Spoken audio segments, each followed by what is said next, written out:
மனித சக்தியால் செய்ய முடியாத ஒன்றை ஆவியானவரின் உதவியால் நாம் செய்ய முடிகின்றது. ஆவியானவர் உதவி கொண்டுதான் நாம் தேவனுடைய பிள்ளைகள் என்றும் மறுபிறப்பின் அனுபவத்தையும் அறிந்து கொள்ள முடியும். ஆவியானவர் துணை கொண்டுதான் இரக்கத்தின் கிரியை தன்னில் செய்யப்பட்டிருக்கிறது என்று ஆத்துமா நம்பிக்கையோடு அறிந்து கொள்ளுகிறது. இதுதான் தேவனை நாம் சரியாக அறிந்து கொண்டிருப்பதற்கு அடையாளம். ஏதோ கர்த்தரின் ஜெபத்தை பாராமல் படிப்பது சொல்வது என்பது ஒரு அர்த்தமற்ற காரியமாகும். ஜெபத்தின் ஜீவன் இதில்தான் இருக்கிறது, அதாவது ஆவியானவரில் அல்லது ஆவியானவரோடு என்று இருத்தலாகும். அப்படி இருக்கும் பொழுதுதான் அவன் பாவ உணர்வோடு தேவனிடம் வந்து இரக்கத்திற்காக ஆவியானவர் பலத்தோடு பிதாவே என்று கதற முடிகின்றது.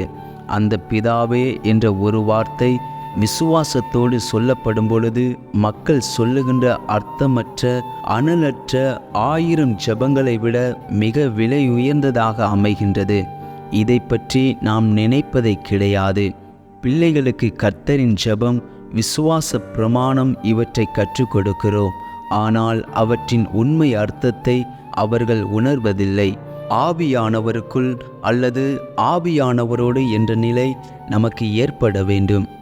ஏனெனில் அவரின்றி ஒருவருக்கும் பிதாவிடம் வருகிறதற்கு வழி தெரிவதில்லை. நாம் குமாரன் மூலமாக பிதாவிடம் வந்திருக்கிறோம் என்று எளிதாக சொல்லிவிடலாம். ஆனால் ஆவியானவர் உதவியின்றி தேவனிடம் வருவது என்பது அசாத்தியமான காரியம் என்று கூறலாம். அந்த ஆவியானவர் எல்லாவற்றையும் தேவனுடைய ஆழங்களையும் ஆராய்ந்திருக்கிறார். தேவனிடம் வருகிற வழியை மட்டுமல்ல, அவரிடம் எதை வாஞ்சிக்க வேண்டுமென்றும் ஆவியானவர் நமக்கு காண்பிக்கிறார். ஆகையால் தான் மோசே, நான் உம்மை அறிவதற்கும் உம்முடைய கண்களில் எனக்கு கிருபை கிடைப்பதற்கும் உம்முடைய வழியை எனக்கு அறிவியும் என்று சொல்லுகிறார். ஆவியானவர் என்னுடையதிலிருந்து எடுத்து உங்களுக்கு அறிவிப்பார் என்று இயேசு கூறியுள்ளார். ஆவியானவரோடு சேர்ந்து ஜெபித்தால்தான் நம் ஜெபம் கேட்கப்படும். ஏனெனில் ஆவியானவர்தான் ஆத்துமாவை அல்லது இருதயத்தை தேவனிடம் உயர்த்தி காட்ட முடியும். மனதின் யோசனைகள் மனுஷனுடையது, நாவின் பிரதியுத்தரம் கர்த்தரால் வரும். தேவன் சம்பந்தப்பட்ட எந்த காரியத்திலும், குறிப்பாக ஜெபத்தில், இருதயமும் நாவும் ஒரே திசையில் செல்ல வேண்டுமானால் தூய ஆவியானவரால் அது பக்குவப்படுத்த வேண்டும். நாவானது தானாக செயல்படக்கூடியது. பயமின்றி அல்லது ஞானமின்றி கூட பேச துணிந்துவிடும். தூய ஆவியானவரால் ஆளப்படுகின்ற இருதயத்தோடு இணைந்து செயல்படும் பொழுது தேவன் விரும்புகிற கட்டளையிடுகின்ற காரியங்களையே நாவானது பேசும். தாவீது ராஜா, கர்த்தாவே, உம்மிடத்தில் என் ஆத்துமாவை உயர்த்துகிறேன் என்று கூறுகிறார். பரிசுத்த ஆவி ஒத்தாசையின்றி ஒருவன் தேவனிடம் வந்து விண்ணப்பிக்க முடியாது. எனவேதான் தேவனுடைய ஆவியானவரை விண்ணப்பங்களின் ஆவி என்று அழைக்கப்படுகிறது. ஆவியானவர் விண்ணப்பம் செய்ய நமக்கு உதவி செய்கிறார். எனவே பவுல் வேண்டுதலோடும் விண்ணப்பத்தோடும் ஆவியினாலே ஜெபம் பண்ணி என்று கூறுகிறார். நம் முழு இருதயம் ஜெபத்தில் இராவிட்டால் உயிரில்லாத வெறும் சத்தமாகவே அது இருக்கும். ஆவியினால் உயர்த்தப்படாத எந்த இருதயமும் தேவனிடம் ஜெபிக்க முன் வராது.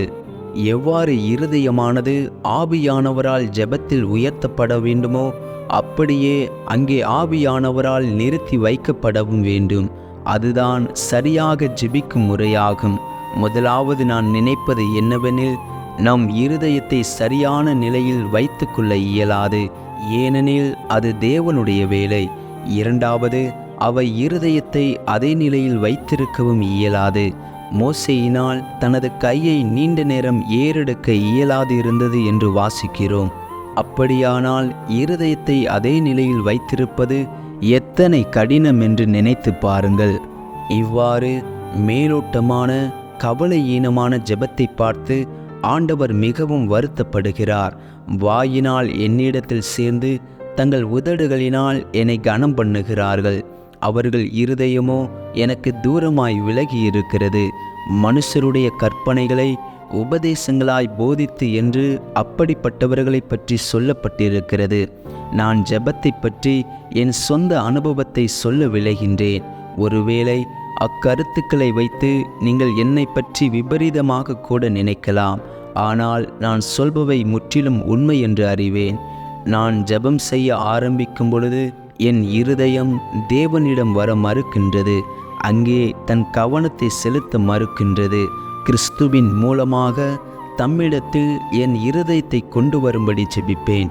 அதன் பிறகு அவ்விடத்திலே என் இருதயத்தை வைத்திருக்குமாறு தேவனிடம் கெஞ்சி கேட்டுக்கொள்வேன். அநேக முறை எனக்கு எவற்றிற்காக ஜெபிக்க வேண்டுமென்றே தெரியாதிருந்தது. அப்படிப்பட்ட குருடனாய் அறிவீனனாய் இருந்திருக்கிறேன். ஆனால் அவர் கிருபை எத்தனை பெரிதாயிருந்தது! அவரே நமக்கு போதிக்கிறவர். ஜெப நேரத்தில் நமது இருதயங்களில் அநேக பொத்தல்கள் இருப்பதை நாம் உணர்கிறோம். ஆவியானவர் துணை இல்லாவிட்டால் ஆத்துமாவுக்கும் ஆண்டவருக்கும் ஜெபத்தில் சரியான உறவு இருக்க முடியாது. ஆனால் ஆத்துமாவில் ஆவியானவர் வரும்பொழுது மட்டுமே ஜெபம் உண்மை ஜெபமாக மாறுகின்றது. மற்றபடி அப்படி இருப்பதில்லை. மேலும் நாம் ஆவியானவரின் உதவி பலத்தோடு ஜெபித்தால்தான் நாம் முறையான வகையில் ஜெபிக்கிறோம் என்று அறிந்து கொள்ளலாம். ஆவியானவரின் துணையின்றி இருதயம் உத்தமத்தோடும் பிரியத்தோடும் ஜெபிக்க இயலாது. பெருமூச்சுகளோடும் ஏக்கத்தோடும் தனது இருதயத்தை தேவனிடம் ஊற்றிவிட இயலாது. ஜெபத்தில் ஒருவனுடைய வாய் முக்கியமல்ல, அவனுடைய இருதயம் பிரியத்தோடும் வாஞ்சையோடும் இருந்தாலும் தன்னுடைய விருப்பத்தை வெளிக்கொணர முடிவதில்லை.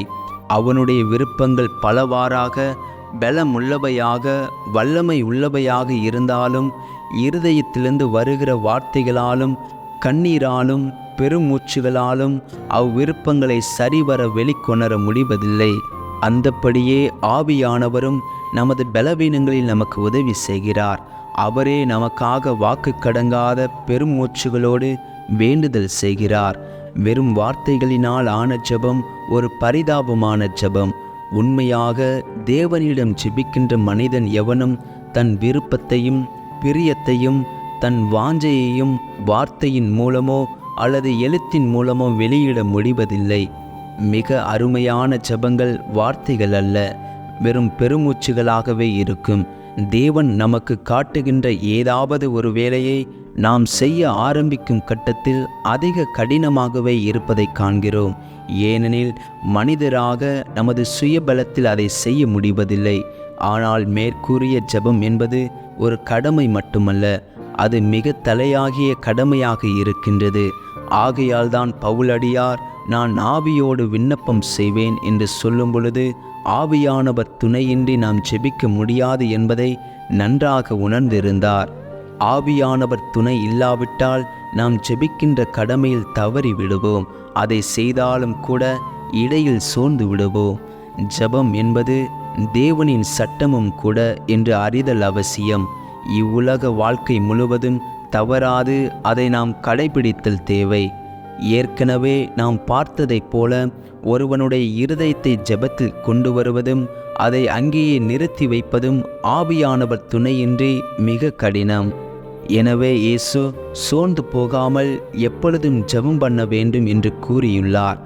மேலும் மாயக்காரன் எப்பொழுதும் தொழுது கொண்டிருப்பானோ என்று யோபு புஸ்தகத்தில் கூறப்பட்டிருக்கிறது. உண்மை ஜெபத்தின் வல்லமையை விட்டுவிட்டு அதை வெறும் சடங்காச்சாரமாக செய்வது அநேகருக்கு அது மிக எளிதாக இருக்கின்றது. ஆனால் ஜெபத்தை ஜீவனோடு ஆவியோடு ஆவியானவரின் துணையின்றி ஏறெடுப்பது ஒரு மனிதனுக்கு மிக கடினமாயிருக்கிறது. யாக்கோபு ஜெபிக்க ஆரம்பித்தது மட்டுமல்லாமல் பிடிவாதமாக தொடர்ந்து அதில் நிலைத்து நின்றார் என்று பார்க்கிறோம். எனவே ஆவியானவரின் துணையோடு ஆவிக்குள் ஜெபம் பண்ணி ஜெபத்தில் உறுதியாய் தரித்திருப்போம். ஆமேன். இந்த காணொளி நிச்சயம் உங்களுக்கு பிரயோஜனமாய் இருந்திருக்கும் என்று நம்புகிறோம். இந்த காணொளியை கேட்ட உங்களையும் உங்கள் குடும்பத்தையும் கர்த்தர் ஆசீர்வதிப்பாராக. ஆமேன்.